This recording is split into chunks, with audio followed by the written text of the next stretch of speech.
한밤중에요. 문을 두드리는 똑똑똑 소리가 난다면 덜컥 겁이 나지 않을까 생각되는데 그런데요. 반드시 문을 열어봐야 되는 순간도 있습니다. 홍순빈 아나운서. 네, 지난 10일 밤에 충주시 봉방동 이 포장업체 공장에서 불이 나기 시작합니다. 아이고. 그런데 여기가요, 네. 주택 밀집 지역이었어요. 아이고. 그래서 이 불이 이 주택으로 옮겨 붙습니다. 당시 화재 영상인가요? 네, 네. 특히 이 주택의 4층 네. 실외기에 불이 붙는데요. 아이고, 네. 지금 그때까지만 해도 이 안에 있던 사람들이 불이 난 줄 모르고 아이고, 있었어요. 네. 그런데 길을 지나가던 20대 여성 2명과 네. 그 한 여성의 아버지가 네. 길을 지나다가 이 모습을 보고 아이고. 안 되겠다 싶어서 재빨리 건물 안으로 들어가서 아하. 이 입주자들에게 화재 소식을 알렸다고.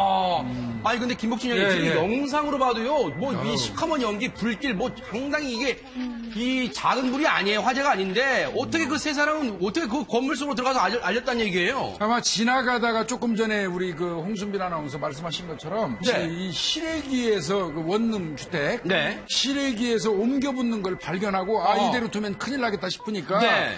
이들이 이제 원룸으로 가서 들어가려고 그러니까 원룸에는 또 그 입구에 막혀 있잖아요. 비밀번호를 모르면 못 들어가요. 맞아요. 그런데 마침 네. 거기에 원룸을 임대한다는 그 아마 그 전화번호가 있었나 봐요. 건물주에. 아하, 네. 그러니까 건물주에게 전화를 휴대폰으로 걸어서 네. 비밀번호를 알아냈죠.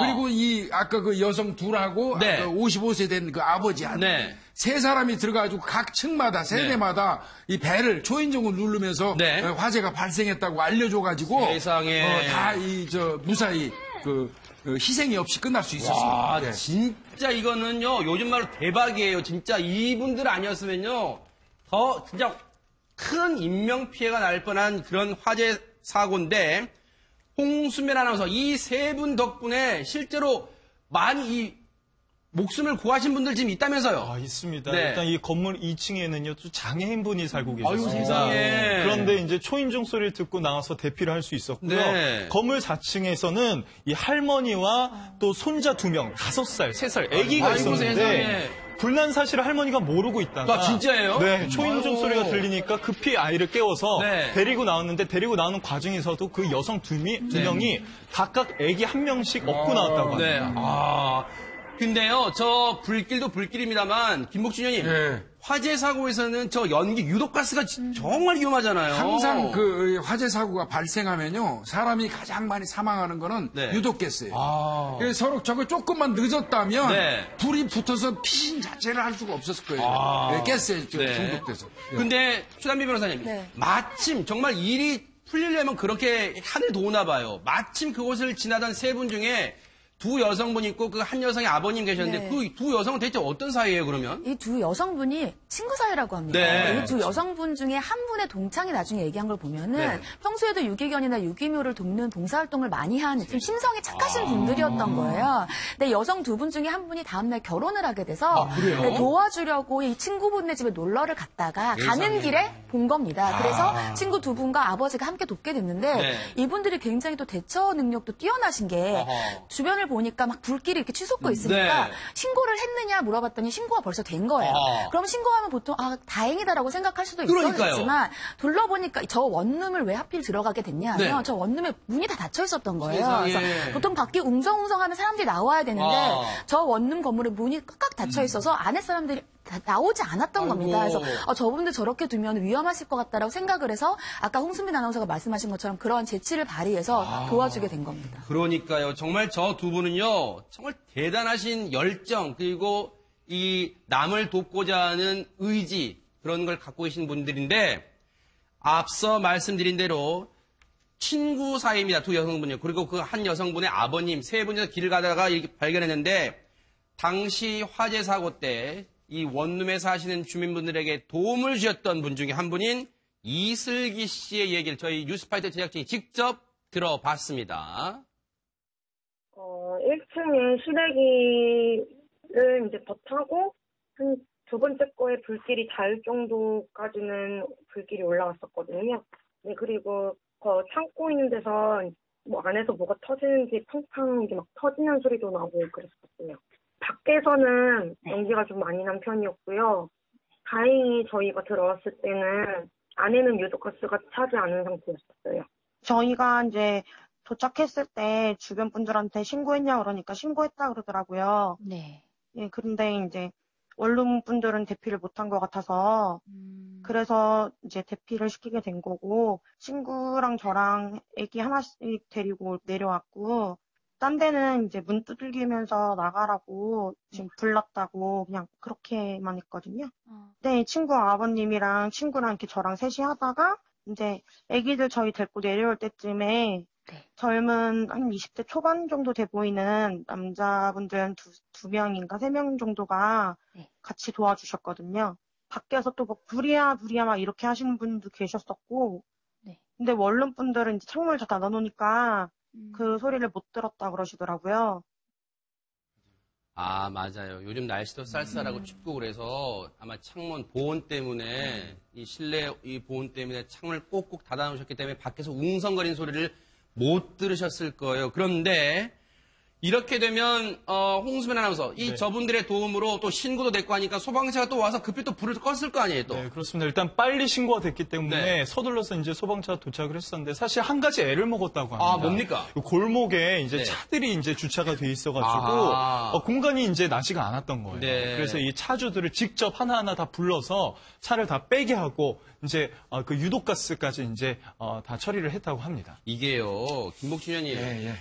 뉴스파이터에서 기회가 날 때마다 말씀드리고 그리고 정부가 대책 내놓습니다만 이게 거의 무용지물이라는 게 만약에요 이번 화재 사고 때 이 소방차 골목 진입이 어려워져서 늦어져서 인명피해가 났다고 하면 이거 정말 누구한테 책임을 물을 거예요 이게 지금. 아니 실제로 이렇게 도로에 무단 불법 주차로 인해서 화재 현장에 진입하지 못해가지고 네. 엄청난 희생을 일으켰던 화성 사건 아이, 그러네요. 상당히 많습니다. 우리가 아하, 기억해보면. 네. 그런데 이게 여전히 지금 고쳐지지 않고 있는데요. 네. 근데 문제는 주차 공간의 문제예요. 아하. 주차 공간이 확보되지 않은 특히 이제 원룸 같은데 그 앞쪽으로는 그런 게 많거든요. 네. 그래서 이 소방관들이 사실은 신속히 진입해가지고 그 화재를 진압하고자 해도 차 빼다가 시간이 다 가는 경우가 있다고 해요. 그래서 제가 얼마 전에 그 소방관으로 근무하시는 분하고 이런 얘기를 좀 해봤는데요. 네. 그래서 생각해낸 게 뭐냐면 네. 선을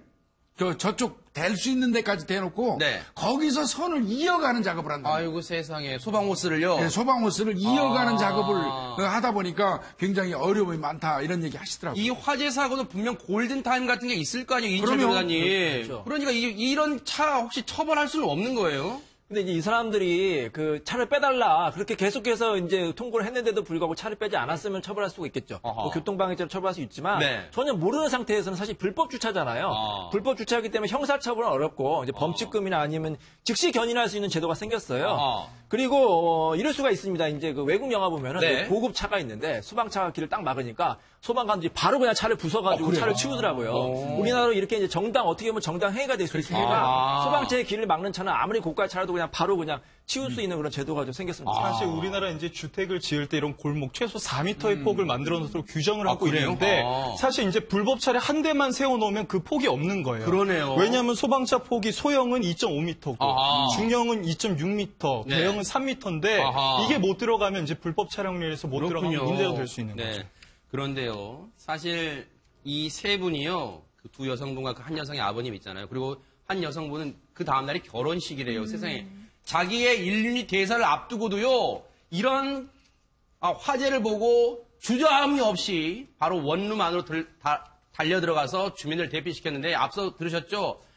앞서 1층에 비밀번호를 눌러야만 들어갈 수 있는 구조가 되기 때문에 막혀서 그때 당시에 혹시라도 에이 건물 막혀있네 이거 못 들어가 그냥 우리 가자 내일 또 결혼식 준비도 해야지 라고 만약에 생각을 했다면 어땠을까요? 생각만 해도 소름이 끼치고 끔찍합니다. 그런데 이 세 분 적극적으로 발길을 돌리지 않고 그 건물 임대주의 전화번호를 알아내서 그분에게 전화를 해서 비밀번호 알아내서 올라가서 문을 두드리는 이런 적극적인 의지까지 보여주셨기에 인명피해 없이 화재 사고로만 그칠 수 있었다 이런 생각도 드는데 홍수민 아나운서 근데 이슬기 씨 등 이 사연이요 뉴스파이터에 알려지기까지 어떤 과정이 있었어요, 그러면? 그러니까 이 마음이 참 고마웠나 봐요. 네. 그래서 이 건물주가 인터넷에 사람을 찾는 글을 올리는 겁니다. 아, 그래요? 그러니까 얼마 전에 제 불이 났었는데 정말 도움을 주셔가지고 네. 저희가 큰 피해 없이 화재를 잘 진압할 수 있었습니다라는 네. 글을 남겼고요.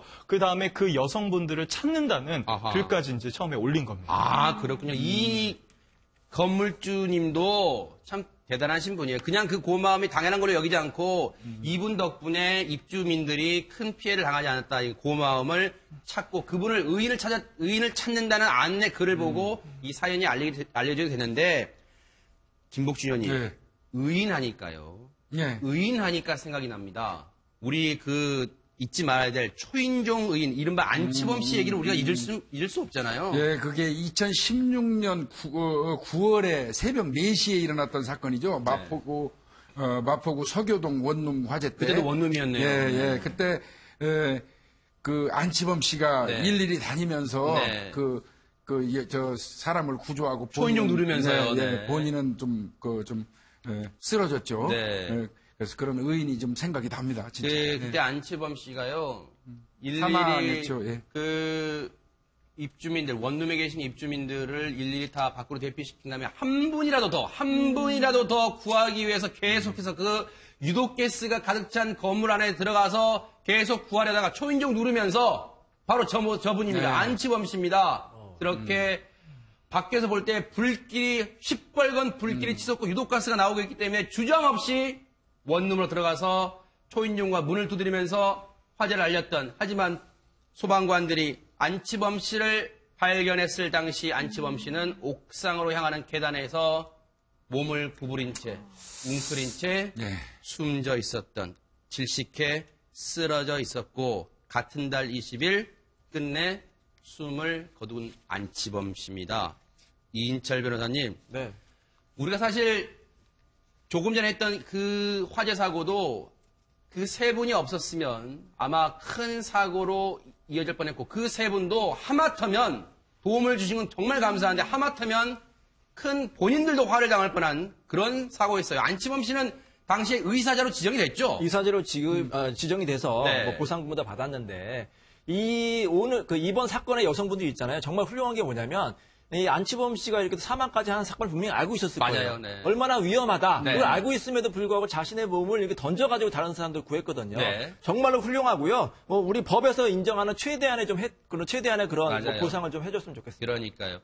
물론 최단미 변호사님, 이분들이 무슨 대가를 바라고 우리를 영웅시하는 언론 보도를 바라고 한 일은 아닐 거란 말이에요. 정말로 자발적으로 주저함 없이 했기에 정말로 칭찬받아 마땅하신 분들인 것 같아요. 네, 먼저 이분들이 칭찬받아서 마땅한 건 너무 당연하고요. 네. 사실은 굉장히 앞서서 말씀하신 그 안치범 씨 사례가 너무 마음이 아팠지만 안치범 씨의 희생이 헛되지가 않았던 게 그때 이후로 이런 것들이 굉장히 중요한 행동이라는 걸 우리 사회가 알고 인식할 수 있었다고 생각을 합니다. 그래서 이번 이 여성 두 분과 아버님도 마찬가지였고요. 아까 여성 두 분 중에 한 분이 이제 인터뷰하신 그 녹취 내용을 들어보면 내려올 때는 다른 남성들도 올라서 함께 도와주셨다고 그렇죠. 했어요. 그러니까 사실은 원룸은 다세대가 살기 때문에 여러분들이 도와주면 신속히 끝내고 나올 수가 있어요. 근데 안치범 씨 같은 경우는 혼자서 그것들을 하다 보니까 연기에 질식했고 그 사건 이후로 우리가 많은 사람들이 상대방을 도와주는 배려의식이 더 많아졌다고 생각이 듭니다. 그러네요. 정말 최단미 변호사님도 중요한 점을 짚어주셨고요. 이 세 분께 저희 뉴스파이터가 대표로 감사의 박수를 보내드리겠습니다. 아마 결혼도 잘 하셨기를 기대해 보겠습니다.